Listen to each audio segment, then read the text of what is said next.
It's a long way from home. Can we talk? I need a friend. I need a friend.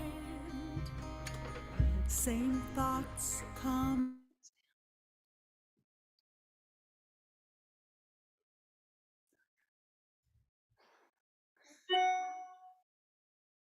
Yate, Anosco. Hello, everyone. Thank you very much for being with us this evening. Welcome back to Indigenous Ways Wisdom Circle. We are going to take this moment, always and forever, to acknowledge our traditional owners, caretakers, and ancestors of these lands we are residing on right now, which is Oga Poge Owinge, also known as Santa Fe. And thank you all for beaming in, along with, we'd like to honor and say blessings for all your ancestors and all of you, wherever you're beaming in from. So I would just want to say that we have got this amazing, amazing essence filled woman that walks in spirit. You know, let me tell you a little bit about Musawa. Musawa is the type of person that thinks of something, turns it into an idea, turns it into a manifestation, turns it into a vision, and then actually has the know-how of how to execute it and get it started. So we are so excited to have Musawa. Isn't that really what life is anyway? I mean, how many of us wake up with this manual of, okay, this is what you're going to do when you're born, and when you grow up, you're going to go and do this and this and this. I mean, we're all just making up stuff all day, every day as we go, right? And that's the essence of the beauty of Musawa. She's a seeker, she's a vision carrier, she's a visionary. And I'm going to go on, but you know what? I'm going to stop myself at this moment and just tell you, thank you, Musawa, for joining us. Thank you, Eagle, as well. For over 40 years, everyone, Musawa has been publishing this calendar book called We Moon. And a lot of you know this because it's been around for 40 plus years. This calendar features art, writing from women all over the world, celebrating earth-based women's spirituality and culture and so much more. So I just want to take this time to say, welcome, Musawa, to Indigenous Ways Circle. Thank you for being here. And to get us started, just tell us a little bit about yourself. We want to know all about you before we start asking you questions. Thank you, Tosh. It's really hard to live up to Tosh's very extravagant concepts of me, but I love it. She's so positive about everybody. It's just wonderful. So thank you, Tosh, and everybody who's part of this production today. So I have to say, just as a little note about where I'm at the moment of this wisdom circle, I just had cataract surgery this morning. And so I'm a little bit on whatever drugs they gave me, and I'm going to try to stay coherent, but I'm hoping that Tosh can keep reining me in and pull me in and keep me on the point here. But we all have our special our special challenges today. She had dental work, and it's kind of funny that here we are trying to patch this together here and give you something that makes sense and inspires you. So what was your question, Tosh? Oops, you're muted. You're muted, Tosh. I think she's saying. Sorry about that. I think we want to hear about like where you were born and kind of a little bit like a short little bio before we jump into questions. Okay. Thanks. Okay, so I always say I'm from Lake Michigan. I'm from both sides of Lake Michigan. I was born and raised in Illinois, and that's where I spent my school years, and I spent my summers in Michigan on the other side of Lake Michigan, and at a place where my grandparents had a farm and had land that included a lake and forests and fields, and that's what I consider my spirit growing ground, where we were able to roam free through the woods and on the lake, and we're just left to be on our own without any sort of fear that some horrible thing was going to happen to us or some horrible people were going to come. We were really lucky in that way. And in a way, it was a little bit of my getting what indigenous cultures come from. That was my experience of being able to grow up on the land. And my family was not at all religious. And so I'm actually sort of grateful for that, given the kinds of religions that that basically have prevailed in the Western world. And because I was open to spirit as I experienced it. And to me, that was in nature. That was just laying on the ground and opening, being silent and hiding under the ferns. And I grew up with my cousins and my aunts and my uncles and my grandparents and my parents. And then my generation was like the third generation on that land. And they've all now have kids, and now their kids have had kids. So I got to experience that, and still do to this day. That land is what holds our family together. That is what we call it, the Charlevoix Spirit. That's the name of the lake, but that's what has inspired us throughout our lives in this modern world, where everybody's all over the map. I mean, one brother's in Australia and on the East Coast and the West Coast and all over, but that land is so powerful to us that we come back to it whenever we can. And I'm just, this is part of what eventually became earth-based women's spirituality, what is a whole tradition that is beginning to bring back what women have contributed, how women have held the values, the human values of the world, and tried to steer us through this time. So let's see. What do you want to know something about? Yes. Yes, that's really beautiful, Musawa.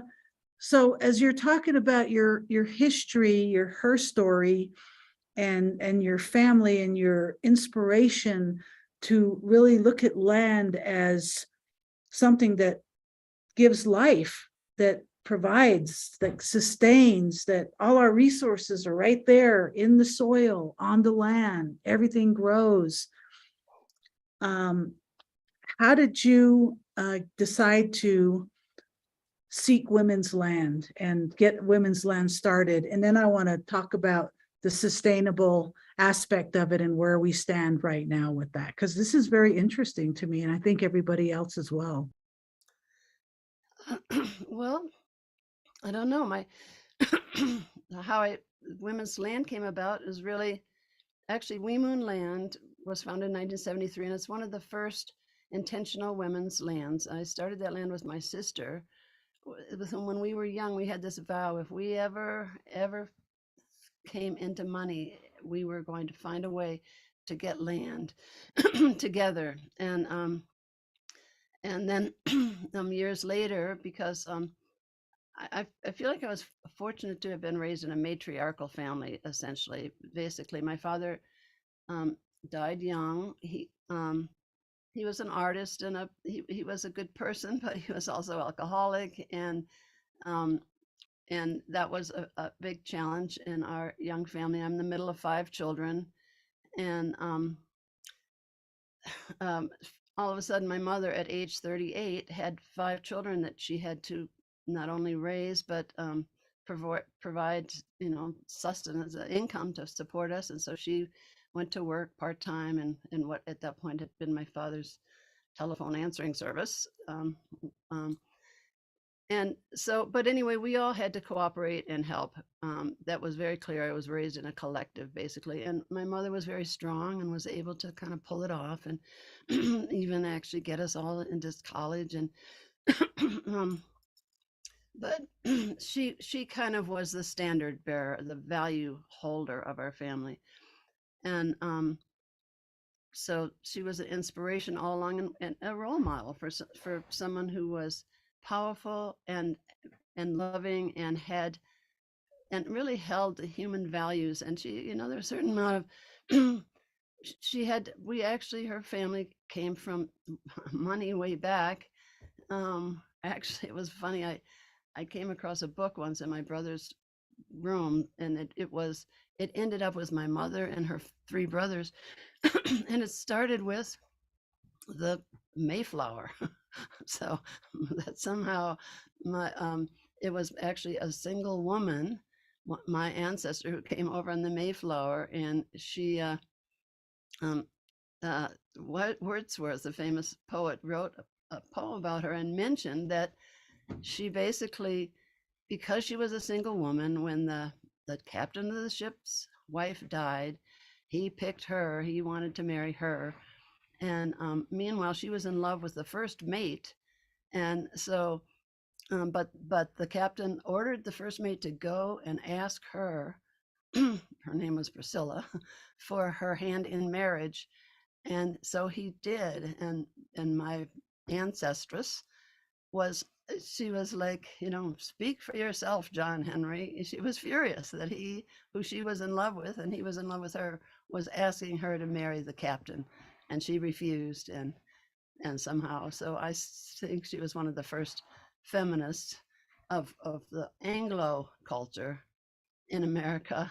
And of course, they landed in a land where it was indigenous land, where people were, the great Mother Earth was honored as a goddess, and that women were respected as the life bearers, the one who had the power to give life from their own bodies and to feed children from their own bodies, as an invaluable resource for when humans were, how to survive. As in terms of, in relation to animals, we were very inferior. We couldn't run, we didn't have hoofs, we didn't have claws, we didn't, you know we had to somehow find a way to survive. And our minds is what helped us at a certain point, to get to the point where you can't run as fast as a buffalo, but you can create a spear, or whatever, to survive. And in those days, our sex roles were very largely determined by our biology, because women were giving birth and having to raise the children and be at home, and the men were having to go out, the hunters and gatherers, and bring in food and whatever. But all along, our ancestors, all of them, all the peoples of the world, were all indigenous originally, all lived close to the earth, and all were the children of the mother, and knew it, and honored her, and respected her, and needed to learn from her to be able to survive. So at any rate, I think I'm going on one of my long tangents here, Tosh. This is beautiful. As you're talking, I'm thinking about Rome and Egypt, and before the Dark Ages, and what was happening with how people were surviving, essentially just flat resources of stone and brick and mortar, and using our beautiful minds as a rational, human, intelligent species to build and do all of this stuff. And then the Dark Ages happened, and then something changed from that, and a lot of women's were called pagans, was kind of shut to a close and burned and hidden. And the same thing has happened with the indigenous people here in America, as where a lot of our stories, people tried to let's not talk about it anymore. Let's talk about something else that doesn't belong to us. So thank you so much for doing that. So when did you make your first attempt to start Women's Land, and where was it, and what year was it? Okay, in 1973, as I said, we started the Women's Land, and it was started as a farm, as a women's farm. And we had to learn everything. We every single building on the land was built by women. We didn't. Where is Weemoon? Where is it? Weemoon Land is outside of Portland, Oregon. So it's a land. Sometimes we made up women's lands for a lot of the places we came from, like Oragaya, and Califia was an Amazon, Black Amazon women, that actually California was named after. And and I also, but that land was started in a time when, the nuclear family has not been a good training ground for how to live in community, how to live in peace with each other, how to learn how to communicate and deal with conflict in a good way, and be connected with all there is. we've had to learn that from scratch, and we didn't have any language at that point, and so it was pretty rough. We just got stuck. When there was a feud, we just got stuck in the feud, and then we'd have to live like that for a long time. And very early on, I so that was my entire inheritance. It just went into paying for half the down payment that my sister and I put together to pay for that, and the rest of it was paid for the community over the years. It has been paid off by now. But And how large is that land in Oregon? that land is 52 acres. It's fields and forests. There's a creek that runs through it, and it's in farmland. It's really in farmland, but it's right on the edge of the farmland and the forests that lead up to Mount Hood, the mountain that is on our horizon. When you go up into the upper fields, you look and out, you see this beautiful snow-capped mountain, which is our mother mountain. That's so beautiful. So life is sustainable there. I mean, you can grow stuff and farm and have animals and right. solar power it up and all that kind of good stuff. Right. We haven't, when we tried with Y2K, when we tried to have solar power, and that knocked out the electricity and burned down the whole house, unfortunately. So, we've had troubles along the way. We didn't have any inside barn to milk the cow, so we had to use a shed and put the stanchion in the door so the cow's head was inside of it, and we were outside in the rain. Oregon was very rainy, milking the cow, things like that. We've gone through many generations of lesbians. We were lesbians who started that land, and that's another whole story. It was like sort of bar dykes and women's lib dykes. We were, there were different sort of class differences and lifestyle differences, and that's part of what we came together with. The three sisters, me and my sister Leslie Moore and Charlie Brown, or Sharon Keeler. She and I were the ones who tried to get together when we were trying to find a way to have a place where we could meet as lesbians in public.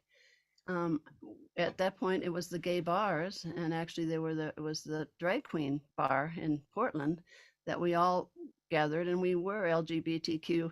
We were definitely a coalition. We had only one place we could go, period, and we were together, and we knew each other, and we were friends, but we were very different. They were up.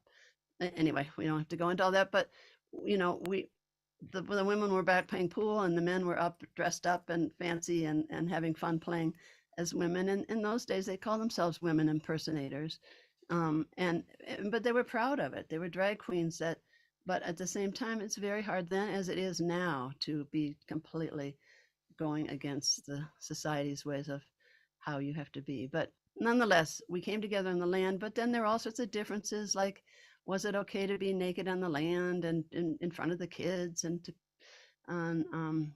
different things.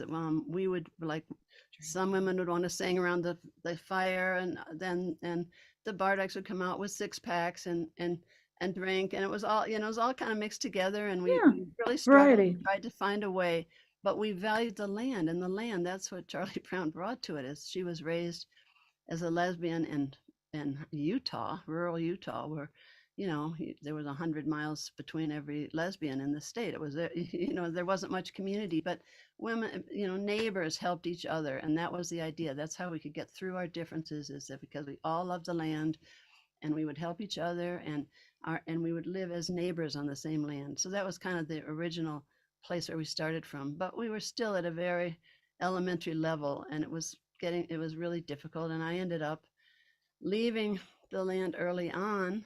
My partner, I had a French lesbian partner who had come to this country as an immigrant from France, and then she went back to France and was living down the road from her parents, who were farmers. And in Europe, I mean, the people all used to live on the land, but those lands since then have been taken over by people who had money, come down and buy the land. But at that time, it was a little village, and I went there to help celebrate her father's 80th birthday, and had a life of the real people of the land in those days. I called them the white tribes of Europe.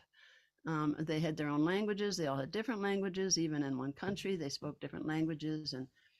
But anyway, that's where I met Uh, well, ended up actually we were camping in a little island in Spain in the Mediterranean called Ibiza when we got raided by the police in the middle of the night because somehow they had found out that we were lesbians and it was illegal to be a lesbian in Spain at that time. It was shortly after Franco's death. And then there was a bunch of women who had gotten together. Franco was the dictator at the time, and so it was very restrictive. And but then it was starting to open up, and uh, a bunch of women got together. They heard that there were lesbians in America, and they wanted to learn about them. Um, and they formed this. They got together and formed this collective called the La Mar Collective, and the La Mar is the ocean in Spanish, and is where we're all one. And they were the ones who led us to well, a group of them, they wanted to form a healing collective and be able to go out in the country and have a healing center on the countryside and be there for people who lived on the land. And they found us a little spot that we could live. We had to hike way back up and water. We had to go 3 miles away and bring it in our little gallon jugs. But anyway, there we were camping. There was not even a roof over our heads. It was really hard. If it rained, we were just soaking wet. That's all there was to it. It was very basic. But somehow women just out of the blue at the time were just coming together from many different countries. And there we were, found ourselves together there. And suddenly we got raided and we had to leave. They were going to put us in jail unless we left the country instantly. And we all found a way. But it turned out then we had this women from Denmark who had gotten together to create a women's land. They had put their welfare checks together. That land was bought strictly with welfare checks from Danish women. And they put a call out about, women of the world, come, join us. And it was just in time for us because we didn't know where we were going to go or what we were going to do. And somehow we all managed to get out of that, to get there one way or another. And they called their land Kvinnelandet, and that in Denmark means women's land. Kvinnelandet is women's land in Danish. And it was, to me, it was just an eye opener. Here I was ended up being like 50 to 60 lesbians from many different countries, mostly European countries, but some from Australia and New Zealand and where Elena's from. So let me ask you, so that happened then, and then you moved back into the country and got the Oregon land started. And it sounds like it was just really like flourishing, like as in a safe place to just be, and to not just be, but to be who you really are, your true self, all of you, your true selves, and to raise your children and whatever, cows and goats and seeds and all that kind of stuff. But back there in 73, and I'm assuming the Spain journey was before that. No, that's not correct. It was after. So okay, after. Okay, so in that time, because there was being off the grid was just like the way to be. But right now, how is that different? Women's land today, being off the grid without Wi-Fi, and is that still attractive to people? Because right now it seems like everybody's got to have Wi-Fi, or is there Wi-Fi on women's land now, and that kind of thing? There is Wi-Fi on women's land. Okay. More than like at ARF. Now I'm on New Mexico women's land, and in the community called ARF women's land, and we didn't even have electricity. The wires didn't go up there. We didn't have phones, but then we got them shortly before internet came into being, and the internet connection is actually better than the electrical connection. But we haven't had we just got water recently, and that land also is 40 years old, and that just last year we finally got we had water rights on an abandoned ditch, and finally were able to get a well. But up until then, our only running water was the creek that ran through the land. That is so but solar works fine there, and that was good. But I wanted to say you kind of skipped us ahead there from Kvinneland, because Kvinneland, what happened was actually Weemoon was created by women from Kvinneland in exile from Kvinneland, because after having been kicked out of Spain, then it turned out that a drilling company, an international all-male drilling company, surrounded the land literally and we're drilling night and day with spotlights on, and the sounds of the drills just and then drove us off the land. We ended up, we just couldn't survive on that land. We were just surrounded by basically a mirror image of who we were as women was of men. And it's kind of like that patriarchy and matriarchy, two different ways of relating to the earth and how to be on it. But anyway, so Yeah. again, we had to flee. We had no place to be, and we ended up going. My partner at that time was a German woman, and her sister was partners with a woman who had a farm and was farming in south of France. So we went down there, hitchhiked down there, and that's where the vision of Weemoon came from. Is how. Thank you. That's what I want to talk about. Weemoon. Tell us how that started, and tell us what it is, because some people might not know what it is. I've seen it around for years because I live in Santa Fe. Well, Weemoon. Okay, so it was started by this motley crew of whoever could make it down to southern France at that point. And the women spoke 5 different languages. It was English, Spanish, French, German, and Italian, I think. And so, but anyway, we were like, okay, while we lived together in the land, we were singing our songs from our different cultures. We spoke different languages. We could hardly, we could communicate through our culture and through our love and through how we were living on the land. And so we wanted to pass that on. We wanted to carry on that tradition, even though we were now scattered and once again had no place to be. We found this farm that we could just be on for a while, and we I just had this vision of, let's create a women's moon calendar. And actually, moon calendars are the original calendars on the earth. Women etched on stones and bones the moon cycles so they could track their own period, because women's cycles are, in tune with the nature, with the lunar cycles. And that's how women were able to know when their period was coming. And those were the original calendars on Earth. And so we wanted to create a moon calendar with the 13 moons of the year, which doesn't fit exactly into the 12 months, but pretty closely. And also to connect with the stars and nature. So Weemoon is we of the moon. It's WE''MOON is the name of the Weemoon calendar, and that means we of the moon. And we used that became our definition of who we were as women. That that was an early attempt to come up with our gender identity, but it was really an attempt to come up to define our sex, our biological sex, in a way that felt consistent with who we felt we were as people, that we were part of nature, and that instead of being women or females, instead of having our definition be in relation to men, we wanted to have it be in relation to the great Mother Earth and the moon and the stars and nature. And so we named ourselves Weemoon. And so the first Weemoon calendar was put together, and actually women then translated it. So it was handwritten. I don't know if anyone's seen my handwriting. It's kind of pretty bad. But anyway, and different women handwritten their own, would translate. So everything that we said was translated into 5 different languages. And we didn't know anything about publishing or whatever. We didn't have any distributors. We carried the Weemoons. They were little pocket-sized books at that time. And there were no straight lines on it at all. It was all curved. The lunar cycle, and every moon was, instead of January, February, it was the new moon, whenever the new moon was at the full moon, and then the next new moon was the beginning of the next moon, and there are 13 of those cycles in the year.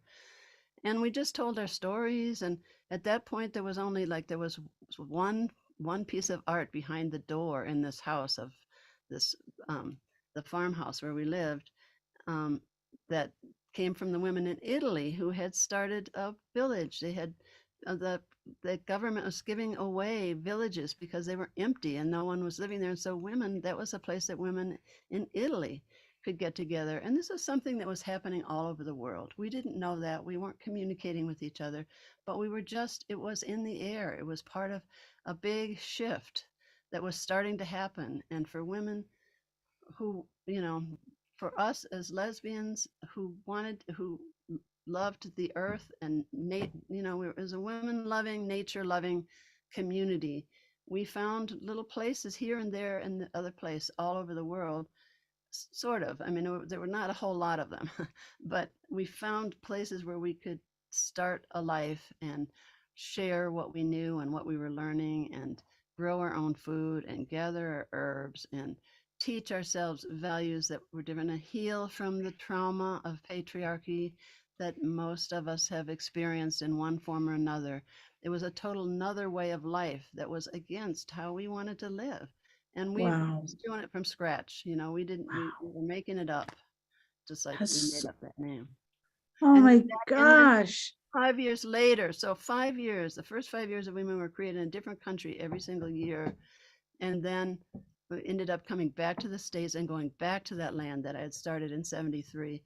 And this, by that time, Women was started in 1980. Quinnaland was the last few years of the 70s. And then in 1985, 86, it came back to the States, and that became the beginning of the next generation of that women's land. And there was one in between. It had become Who Farm Inc., and it was another amazing story of women just gathering who didn't even know each other from all over to keep that land going. But at that point, it was not happening anymore, and had been basically abandoned pretty much. Oh no. And so I went back and we raised the money somehow from the community in general and just kept going. And that point, Yeah. that was now a job we had. Although at that point we weren't actually making money off it. We just had enough. Whatever money we made went into the next edition. That happened for the first 13 editions of Weemoon was just volunteer labor of love. Wow. But That's so eventually it cool. became a job and a way to support ourselves on the land, which is another very important part of how we can keep our women's lands going, is being self-sufficient economically there. So And that, actually the internet makes that possible more now than it used to be. so my next question is, I have two more questions for you, and then we're going to do a quick break, and then we're going to invite everybody in. The question I have for you is, what do you see in the future for women's land? Do you see it continuing and it thriving? And do you see the need for more and more people to get back in their backyard into the soil and put some seeds in and start growing? Because that's, we need to go back to the original ways of survival, which is our greatest resource is Mother Earth. Right. Our other resource is Father Sky. And with that, people's survived forever. And now we have all this consumption stuff, turn on a car, flush a toilet, hit the light, but there is another way that was everybody's way at one point in time.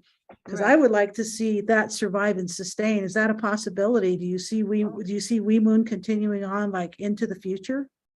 Yes, and I'll say the same to you about you're, as an Indigenous woman, it's also people have become dissociated from the earth and dissociated from their bodies and from nature and from what's real.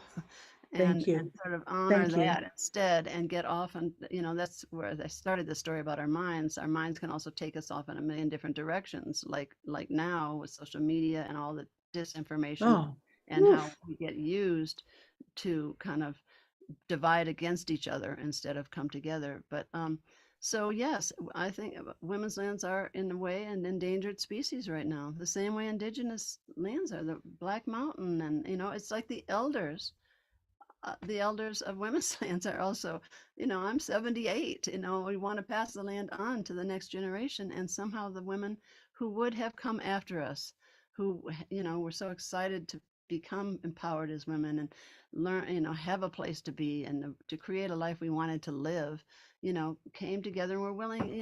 It wasn't like we were giving up all this stuff to live in a land that didn't have all those amenities. It was we were gaining so much and we were so excited and having so much fun doing it and learning to Yes, do all these things. yes. And we want to bring that spirit back. But I the generations that came after us, they've now gone off on a different path where somehow it's not so, that somehow the backlash, the patriarchal backlash against women's liberation and women living independent lives and having pride in being who they are. And women always have been there for everybody else in the world, but to fight for our own rights has been that, you know, we that's our Achilles heel, because we want to be there for everybody. That's the role of women in the world, is to support the family, to support, you know, gather together. People do be there for others. And It's but when amazing. it comes to being there for ourselves, that's something we're needing to learn how to do. And right now, the cultural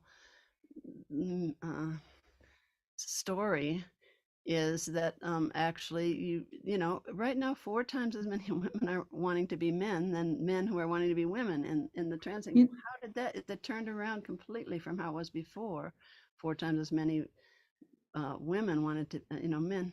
Anyway, it got reversed. so, And why? I don't know, but so we do not need to be fighting against each other. We were the ones who laid no. the foundation for non-conforming gender identity. It's just that we can do that in whatever body we were given.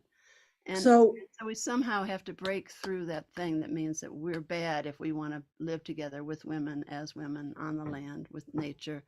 That we're not against anybody else. We're just for women finding who we are in our bodies, and being whoever we are in the bodies that we're given, and learning how to create a life that's loving for ourselves. And we'd love everybody to be able to do that too, you thank know. you.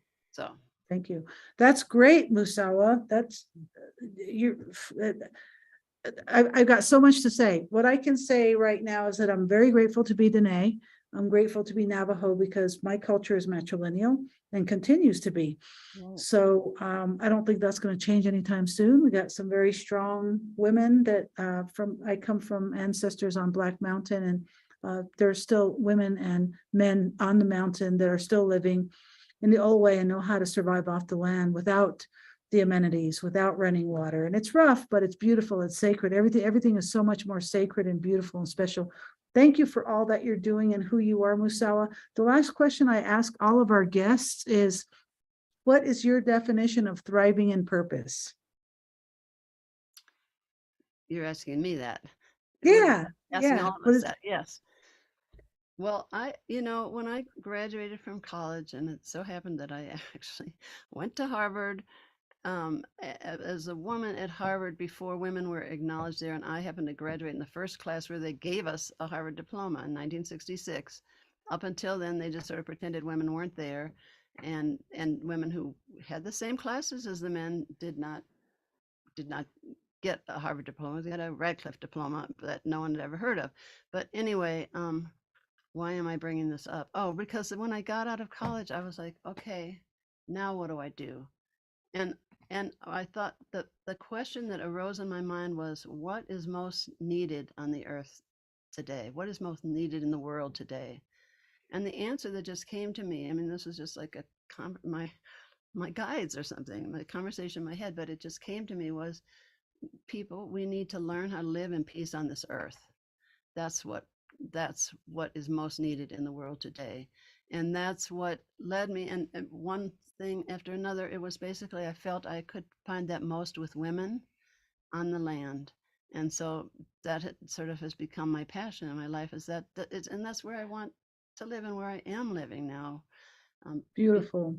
So That is I so think Mother beautiful. Nature is our teacher. She lives in harmony. She is in balance. And without that, I mean, we see the climate disaster, what happens. She will have the last word.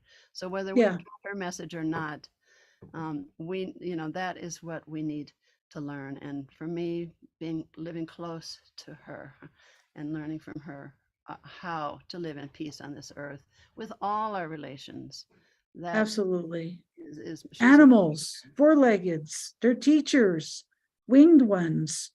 If we could just learn from the animals that survive in nature and just learn from them. It's like, it's like generations of felines, they teach each other. They learn, they watch, and all that. But And diversity is an important part of it. Diversity is what helps us be creative, and we don't have to absolutely. be against each other because we're different. We get to Yes, respect our differences. that's And right. That's what Indigenous Ways is all about, is dropping walls of separation so we can all learn from each other, not be against each other, but respect each other for our own individual and collective ways of being, Right. what we want to believe. I mean, when we're birthed, we're born into this world with oxygen, we breathe. And then we grow up, we learn, and then we have choices. So we have Right. breath and we have choices. And the rest is on us.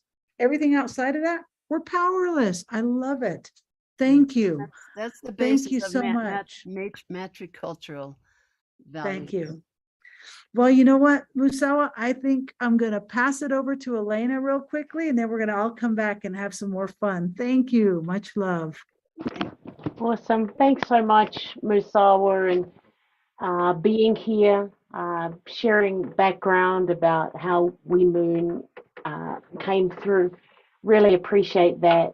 I'm just going to do a quick commercial break, and then I'm going to invite everyone that's in on Zoom. If you want to turn on your cameras, there'll be a time to then.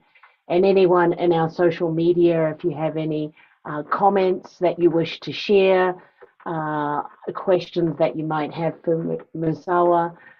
This is what's going on. Our next Wisdom Circle, so it's always the third Wednesday of each month. We've got Dr. Melanie McKay Cody, who is a deaf Cherokee who earned her doctorate degree in linguistics and social cultural anthropology. She has really looked at the endangered Indigenous languages in Turtle Island since 1994. So she's going to be coming in next month. And speaking about that, we would love you to join us in that. And if you want more information or want to look at Musawa's video or share that, please go up to our website, IndigenousWays.org. There you will see over 175 presenters in our video library, which we've hosted since April 2020. So this should be available, this recording, quite soon. You can also go and subscribe to our newsletter, find out what we've been doing or up to or what's up and coming at IndigenousWays.org. So please subscribe. And if you're in any of our social media sites watching this live or the recording of this, please be sure to like our pages, whether that be from YouTube, Facebook, Instagram, and our Twitter pages. We would love to have you there. Now, all of this is possible because of our sponsors. So I want to give a big shout out for our Indigenous Ways Wisdom Circle that we've had 2022, making it possible. So a big thank you to the National Endowment of the Arts, the City of Santa Fe Arts and Cultural Department, the New Mexico Humanities Council, as well as the new National Endowments of Humanities. I also want to thank each and every one of you as well, and also our board members who have made this possible through your individual donations. And if you can go to our website to the donate page, or we've got PayPal, Venmo if you're able to give. One of the things that we've been proud about since we've been doing this, all of our virtual events, Wisdom Circle concert series, have been free, and all of them have had ASL interpreters, making access available for all. Also a shout out to Mariah, who's on, and also Zol, who was doing our ASL interpreting today. And a lot of you know that we've just finished our Indigenous Ways Festival, which was from May through to September each month in a park in Santa Fe. We wanted to see how we could bring our community out safely. This was also a hybrid event, a live event. So in order to make it better for 2023, we would love for you to do the survey, which will be closing at the end of the week. So if you've been a part of that in person or online, please go to our survey. Let us know what you think, what we need to do that could make your experience better. It's a family event. It's all sorts of things. So thank you for making that possible, and we want to hear from you as well. And in saying that, It's that awesome time. I'm just going to open up uh, the line here. So if you want to come in or start your video, now's the time. While I'm here, I'm also going to go, if you're in our social media, I want to encourage you to write anything while people are figuring out where their cameras and things are. I'm going to go to Marilyn Brown, who has made some comments, which is starting with many of the women on the land, if not majority, with the expectation of one or two, have second homes and two or three cars and go away winter. How does this equate to living on the land and supporting the land? I don't know. And she also said this, and this is what's great when we have discussion, like how do we grow with what happens. Arthur's not open and or open to black and brown skinned women. It is filled with white women who still have privilege and have not let go of it. We Moon is very similar. Why we may have suffered as women, they certainly carry on with it, and they could get it from the system as white women. Huge difference. I and she says I can no longer listen to this conversation because I've had experience at ARF and other women's land. While there are intersections here, it is not enough. Many are not doing their work. So if you have anything for that, and then we'll open it online. Thanks for that, Marilyn, and thanks, Okay, Musawa. could I respond to that? Absolutely. Yes. Okay, so for one thing, there are Indigenous women's lands as well, and I want to point this out. But first, just the question of ARF. ARF, it's up in the mountains above Santa Fe. It's very rough to survive there in the winter, especially when we didn't have water and did not have access via cars to get to the land, to go up and down and carry your wood and your food and do everything that was needed. So it's extremely rough to live there. And plus, if you work in town at the same time, it's also very challenging to live there year round also. Like my partner Eagle was a massage therapist at 10,000 Waves. She couldn't live there through the winter and keep her job because if it blizzarded and she was stuck on the land, she would not be able to make it for her massages, and she would be fired. So she had to leave the land. We had to leave the land in the winter, and luckily she had a job where she could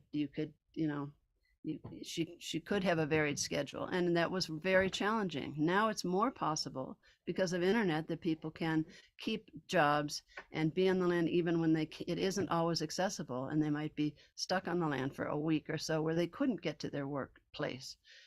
So that is a big part of it, that it is very, very challenging, especially when we didn't have, you couldn't, there's no place to get a shower on the land or have a bath or, cooking and food, Right. So, and Right. so a lot of the women who have lived on the land but don't live there now can be very critical of how we are not doing all the things that we would like to be able to do, but at the same time they're living in houses with electricity, running water, amenities where they can get to their jobs easily and drive their cars easily, and they don't have some cars that don't work that are still left around on the land. Right.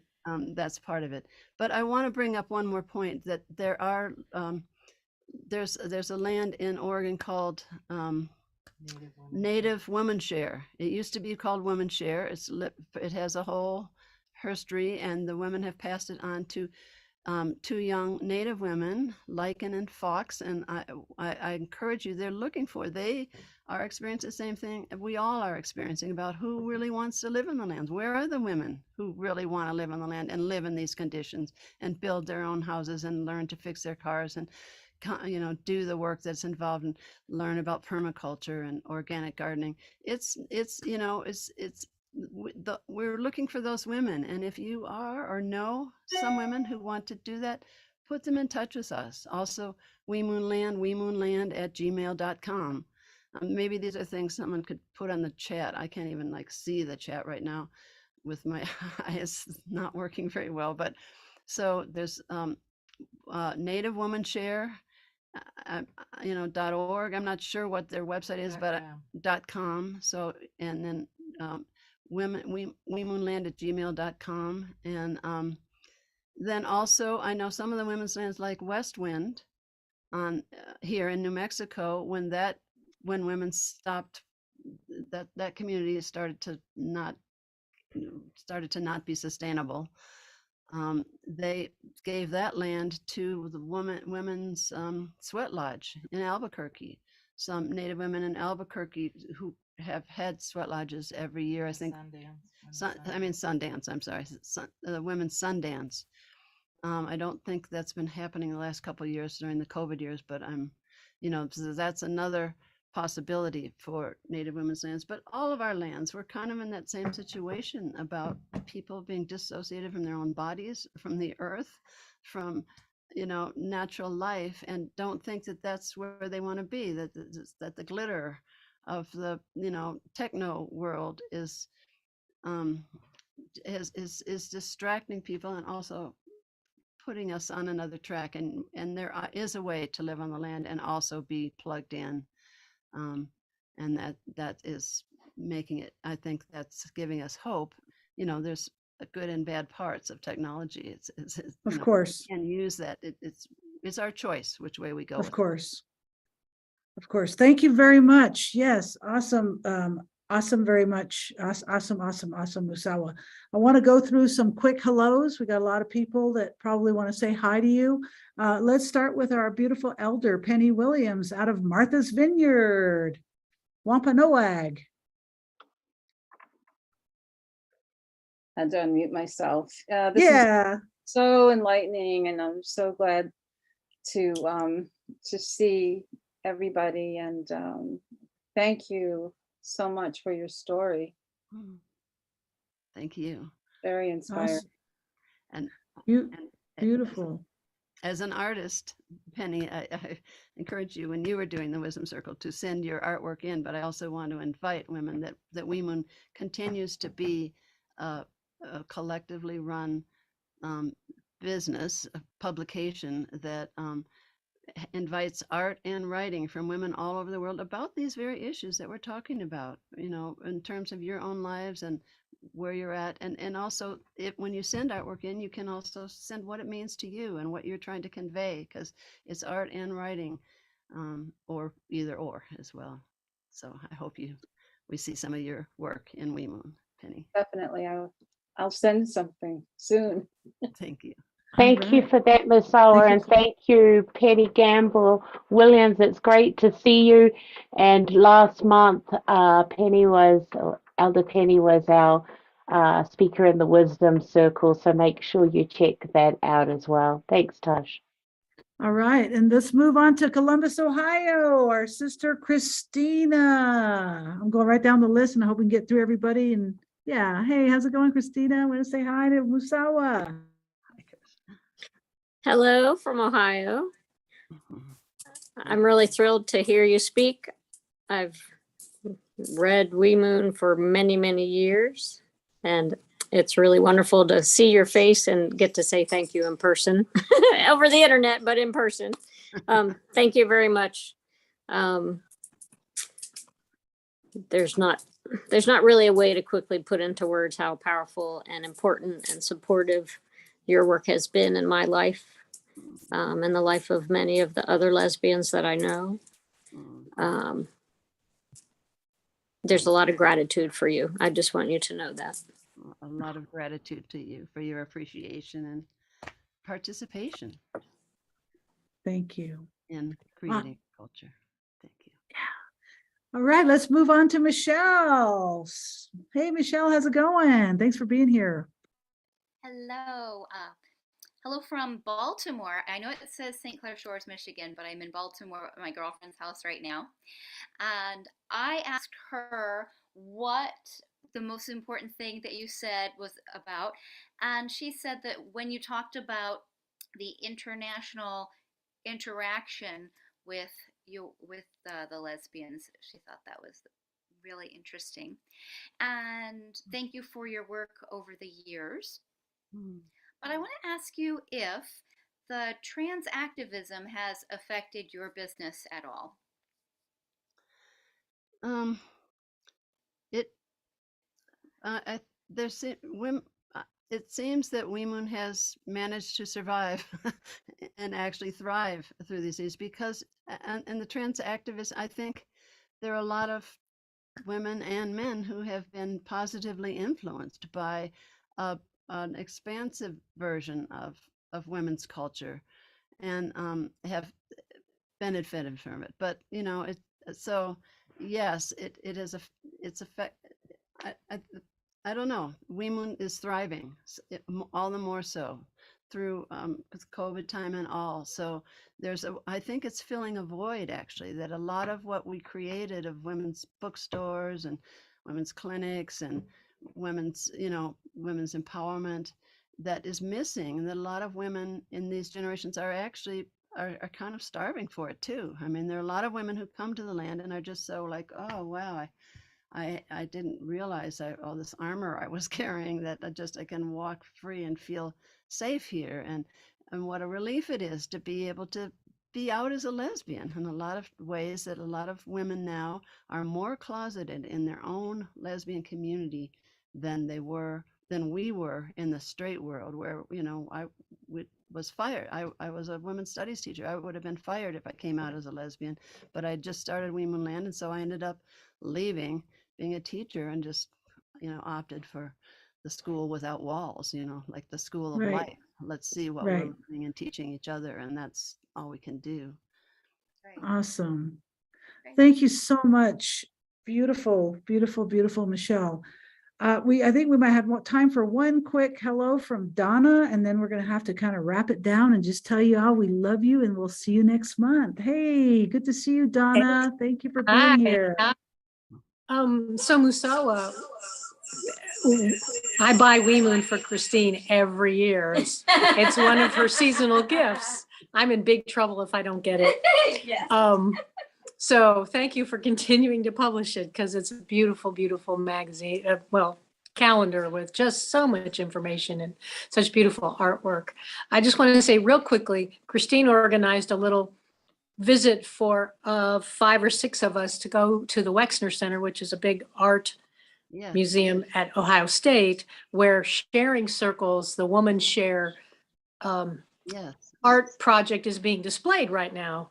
And interestingly enough, and so like most of us were of the older generation, and the docents were more interested in our stories than in the stories we were looking at in the pictures and stuff. And they were happy to share, but they were like fascinated by us, because we were the older lesbians who actually lived the same stories all around the country. And so it's good to hear your story as well.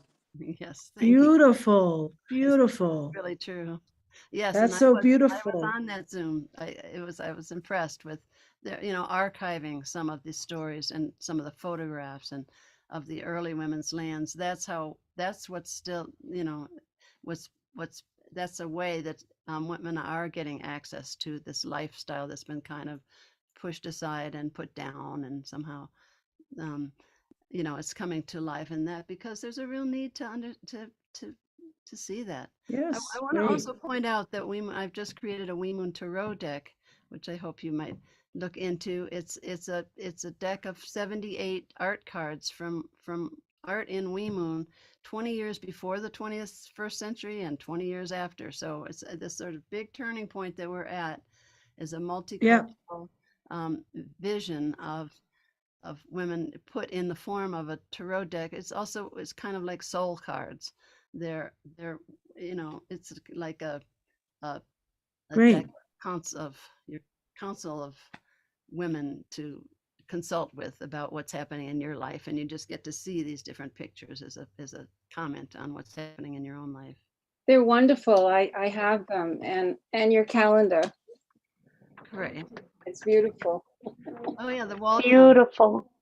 Thank you so much. I want to thank everyone for being here tonight and that wonderful time. We're at the top of the hour. So whether you joined us live through the Zoom or social media, or you're watching the recording of this, thank you for your time and essence. Also, thank you to Mariah Garcia and Zoe Yerba, who is our interpreters tonight. We'll look forward to seeing all of you. Mark your calendars, November the 16th, back same channel, same time, with the beautiful Dr. Melanie Mackay Cody, who will be sharing. But most importantly, this would not have been possible tonight with the incredible wisdom, her walk and her journey. Everyone, please give it up for the one and only Musawa! Musawa! Yay! Love you, Musawa. Take care, everybody.